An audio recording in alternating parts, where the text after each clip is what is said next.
Katika hali ya shangwe na heshima kuu, papa mpya alionekana katika balkoni ya masika Mtakatifu Petro. Jina lake ni Papa Leo wa 14. Annuncio vobis gaudium magnum. Lakini nyuma ya jina hili jipya kuna safari ndefu ya imani, wito na utumishi uliojaa majaribu na mafanikio. Mtawa wa kwanza wa Augustine kufikia upapa kwa mara ya kwanza katika historia ya kanisa la Katoliki, mtawa wa Agustino ameketi kwenye kiti kitakatifu cha Roma.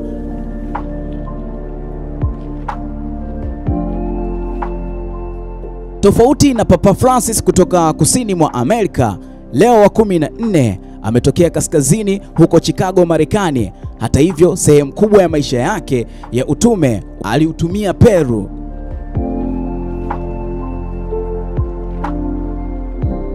Akihudumu kama misionari kabla ya kuchaguliwa kuwa mkuu wa shirika la watawa wa Agustino wa vipindi viwili mfululizo. Maisha yake ya awali ya elimu, Papa Leo wa 14 ambaye jina lake halisi ni Robert Francis Prevost, aliyezaliwa tarehe 14 Septemba mwaka 1955 katika jiji la Chicago, jimbo la Illinois. Baba yake Louis Marius Prevost alikuwa na asili ya Kifaransa na Kiitaliano, huku mama yake Mildred Martinez akiwa na chimbuko la Kihispania. Familia yake ilikuwa na watoto watatu, Robert Francis akiwa na kaka wawili, Louis Martin na John Joseph. Alikulia katika mazingira ya familia ya maadili ya Kikatoliki, akianza masomo yake katika seminari ndogo ya watawa wa Agustine kabla ya kujiunga na chuo kikuu cha Villanova, Pennsylvania, ambapo alihitimu shahada yake ya hisabati mwaka 1977 sambamba na masomo ya falsafa.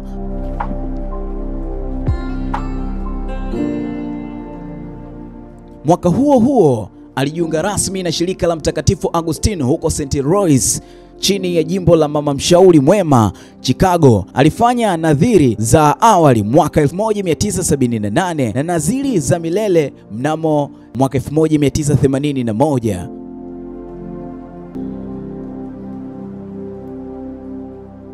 Elimu ya kitaaluma na daraja la upadri, akipania kumtumikia Mungu kwa bidii na maarifa.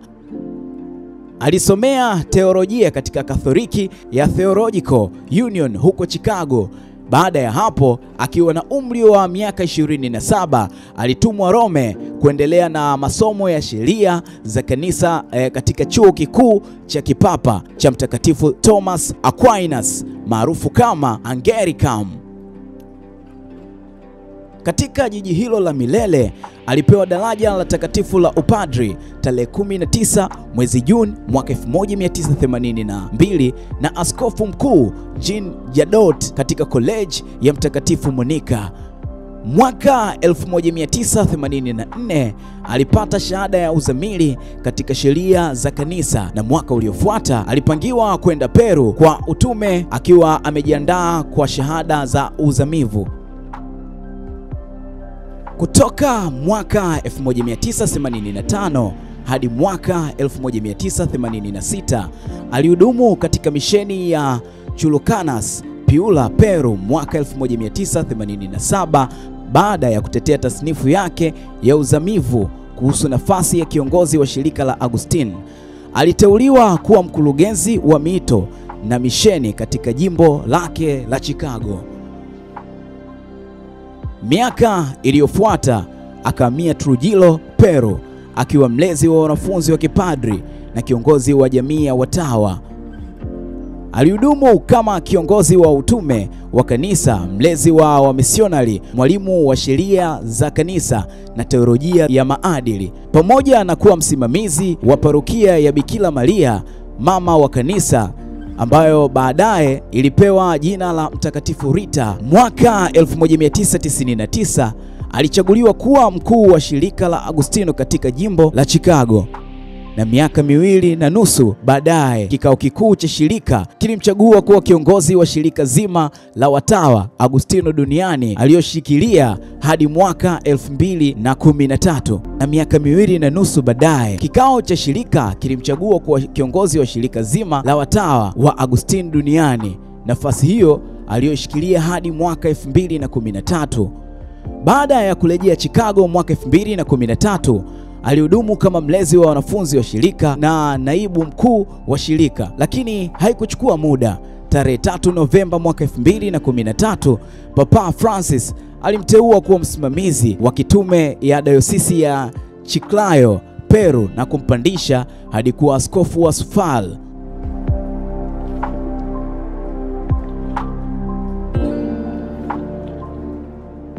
Kauli mbiu yake ya kiaskofu, In Illo Uno Unum, ikiwa ina maana katika huyo mmoja Kristo sisi sote ni kitu kimoja.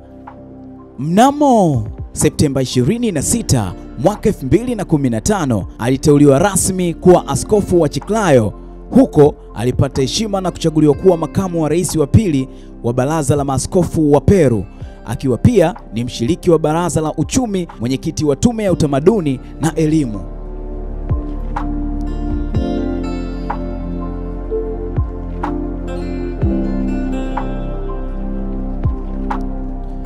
Jukumu lake lilipanuka zaidi mwaka 2019 alipoteuliwa kuwa mshiriki wa congregation ya makleri, na mwaka 2020 akiongezwa kuwa congregation ya maaskofu. Mwaka huo huo akipewa dhamana kusimamia dayosisi ya Callao kama msimamizi wa kitume.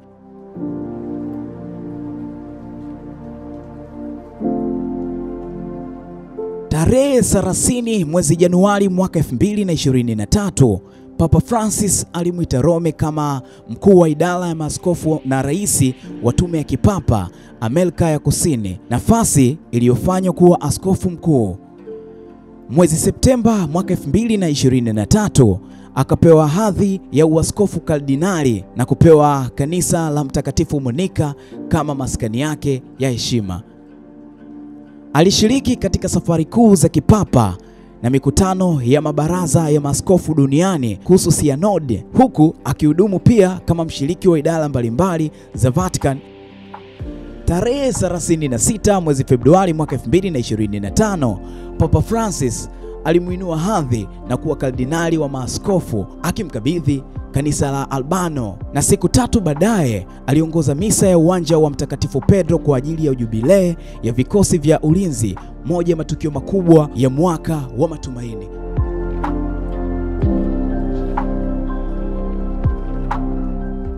Wakati Papa Francis alipolazwa hospitalini hivi karibuni, Kardinali Prevost aliongoza rozari ya maombi ya afya ya Baba Mtakatifu katika uwanja mtakatifu wa Pedro. Safari ya Papa Leo wa 14 ni hadithi ya uaminifu, huduma na wito wa kumtumikia Mungu na watu wake. Katika mitaa ya Chicago hadi mimbari ya Basilika ya Mtakatifu Pedro, ni ushindi wa kuwa mipaka ya dunia haiwezi kuzuia mipango ya Mungu kwa wale waliojitoa kwa moyo wa kweli. Makala haya yameandaliwa na Zildadi na kusomwa nami Jivon Henry the Great.